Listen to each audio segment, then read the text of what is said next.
કુતબી રાવતનો દાહોદ પોલીસે કબજો મેળવી 6 દિવસના રિમાન્ડ મેળવ્યા। દાહોદના ચકચારી જમીનના નકલી એને હુકમ મામલે સૌપ્રથમ ફરિયાદી મે 2024માં નોંધાઈ હતી અને નામાંકિત બિલ્ડર અને જમીન દલાલોની ધરપકડનો સિલસિલો શરૂ થયો હતો, પરંતુ ફરિયાદ સમયથી જ દાહોદ છોડી વિદેશ ભાગી ગયેલા બિલ્ડર કુતબી રાવતે અલગ અલગ દેશમાં રહી વકીલ મારફતે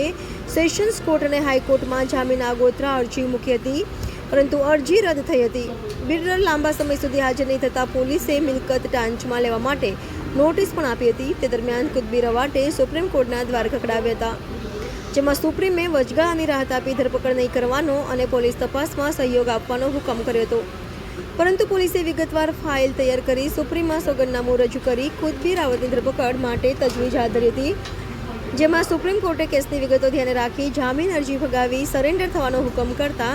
આજે કુતબી રાવત દાહોદની ટ્રાયલ કોર્ટમાં સરેન્ડર થતાં પોલીસે વિવિધ મુદ્દા સાથે 14 દિવસના રિમાન્ડની માંગણી કરી હતી, જેમાં કોર્ટે 27 તારીખ સુધીના રિમાન્ડ મંજૂર કર્યા હતા। કુતબી રાવત સામે અલગ અલગ 2 જમીનના નકલી એને હુકમ બનાવવા મામલે ફરિયાદ નોંધાઈ છે, જે પૈકી એક ફરિયાદમાં પોલીસે કસ્ટડી મેળવી રિમાન્ડ મેળવ્યા હતા, જ્યારે બીજી ફરિયાદમાં હાઈકોર્ટ દ્વારા વચગાળાની રાહત આપવામાં આવેલી છે। જે બાબતે પણ પોલીસ દ્વારા કાર્યવાહી હાથ ધરી વચગાળાની રાહત દૂર કરવાની તજવીજ હાથ ધરી છે। Bureau chief Sanjay Jaiswal, Gujarat prime news, Mahisagar. Gujarati करना आपको हिंदी कर आराम किया। Okay sir. બનાવની હકીકત એ પ્રકારની છે કે મે 2024માં એસડીએમ શ્રી દ્વારા દાહોદના રળિયાતી ગામના સાંગા ફળિયામાં આવેલ જમીન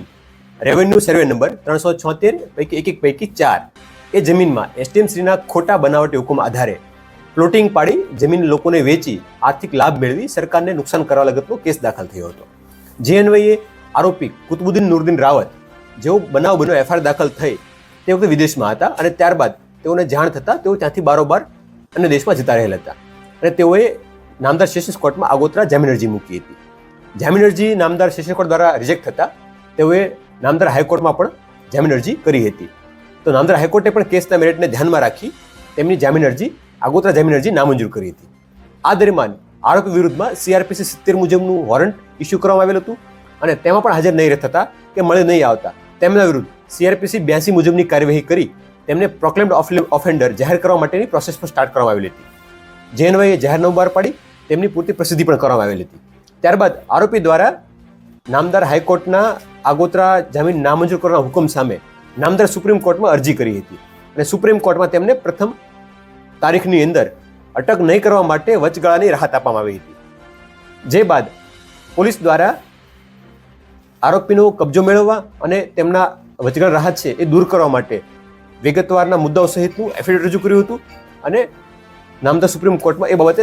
રજૂઆત કરવામાં આવી હતી। એ તમામ રજૂઆતને ધ્યાનમાં લઈ નામદાર સુપ્રીમ કોર્ટ દ્વારા જે આગોતરા જામીન અરજી અન્વયે રાહત આપી હતી એ રાહતને દૂર કરી તેમની આગોતરા જામીન અરજી મેરિટના આધારે ડિસમિસ કરવામાં આવેલી છે અને આજરોજ આરોપી કુતબુદ્દીન રાવત ઉર્ફે કુતબી રાવત દ્વારા નામદાર ટ્રાયલ કોર્ટમાં સરેન્ડર કરતા તેઓની નામદાર ટ્રાયલ કોર્ટમાંથી રિમાન્ડ અરજી થકી રિમાન્ડ મેળવવાની પ્રક્રિયા હાથ ધરવામાં આવી હતી, જે અન્વયે તેઓને દિન 6ના રિમાન્ડ પોલીસ રિમાન્ડ પણ મળ્યા છે અને હાલમાં તે પોલીસ કસ્ટડીમાં છે। સર કુતબુદ્દીન રાવતની સામે FIR નંબર 697/2024 આ ગુનામાં આજે નામદાર સુપ્રીમ કોર્ટમાંથી ઓર્ડરના આધારે તેમની ધરપકડ થઈ છે। આ સિવાય અન્ય ગુનામાં પણ તેઓનું આરોપી તરીકે સંડોવણી સામે આવેલી છે, જેમાં પણ તેઓને નામદાર સેશન્સ કોર્ટ દ્વારા જામીન અરજી રિજેક્ટ કરવામાં આવી છે અને નામદાર હાઈકોર્ટ દ્વારા તેમને વચગાળાની રાહત આપવામાં આવેલી છે, જે અંગે પણ કાયદેસરની એફિડેવિટ કે જરૂરી પત્રવ્યવહાર દ્વારા અને કોર્ટમાં રજૂઆત કરી અને એ પણ દૂર કરવા માટેની આગળની કાયદેસરની કાર્યવાહી હાથ ધરવામાં આવશે। કુતબુદ્દીન રાવત સિવાય પણ અન્ય લગભગ 7 થી 8 લોકો એવા છે કે જેમને સેશન્સ કોર્ટમાંથી આગોતરા જામીન અરજી નામંજૂર થતા નામદાર હાઈકોર્ટમાં જામીન અરજી મૂકી હતી, જ્યાં તેમને વચગાળાની રાહત આપવામાં આવી છે, પરંતુ પેરિટીના ધોરણો ઉપર જે સુપ્રીમ કોર્ટમાંથી આ રિજેક્ટ થયા છે, તો હવે એ તમામ લોકોની નામદાર હાઈકોર્ટમાંથી પણ વચગાળાની રાહત છે દૂર થાય તે માટેના જરૂરી પ્રયત્નો હાથ ધરી આગળની કાયદેસરની કાર્યવાહી હાથ ધરવામાં આવશે।